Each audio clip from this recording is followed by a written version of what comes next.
வணக்கம். இப்போ இந்த வீடியோ ப்ரெசன்டேஷனில் நம்ம எம்சிஎக்ஸ் நேச்சுரல் கேஸ் மார்க்கெட்டில் இன்றைக்கி எப்படி ட்ரேட் பண்ணலாம் அப்படின்றத பற்றி பார்க்குறதுக்கு முன்னாடி நேற்று மார்க்கெட்டில் என்ன நடந்தது, நம்ம என்ன எதிர்பார்த்தோம் அப்படின்றத பற்றி பார்க்கலாம். நீங்கள் பார்த்துட்ருக்குது நேச்சுரல் கேஸோட 7 நிமிஷம் கேண்டில் ஸ்டிக் சார்ட். இந்த கேண்டில் ஸ்டிக் தான் இந்த மார்க்கெட்டோட ப்ரைஸ் ஓப்பனிங் 256 பக்கமாக ஓப்பன் ஆகிருக்கு நேச்சுரல் கேஸ் மார்க்கெட். நம்ம என்ன எதிர்பார்த்தோம் அப்படின்னா 246 சப்போர்ட்டாக வச்சு இந்த புதிய கான்ட்ராக்டில் மார்க்கெட் பையிங்க்கு சாதகமாக இருக்கும்னு எதிர்பார்த்தோம். ப்ரைஸ் ஓப்பன் ஆனதுலேருந்து பல தடவை 256 சப்போர்ட் எடுக்க முயற்சி செஞ்சு இறுதியாக அதில் ரெசிஸ்டன்ஸ் எடுத்து 252 வரைக்கும் வந்திருக்கு. 52 மறுபடியும் சப்போர்ட் எடுத்து புதிய ஹை கிரியேட் பண்ணி 56 க்ளோஸ் ஆகிருக்கு.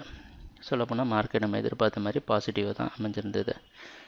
இன்றைக்கி மார்க்கெட்டோட ஓப்பனிங் கிட்டத்தட்ட 254 பக்கமாக ஓப்பன் ஆகிறதுக்கு வாய்ப்பு இருக்கிற மாதிரி வெளிநாட்டில் இருக்கிற நைமேக்ஸ் மார்க்கெட் வச்சு பார்க்குறப்ப தெரியுது. இருந்தாலும் நம்ம ட்ரேடிங் திட்டத்தில் மாற்றம் எதுவும் இல்லை.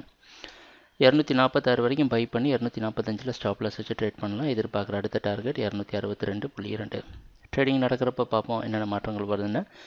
எங்கள் வீடியோ ப்ரெசன்டேஷனை தொடர்ந்து பார்த்துட்டு வந்ததுக்கு மிக்க நன்றி, மகிழ்ச்சி, வணக்கம்.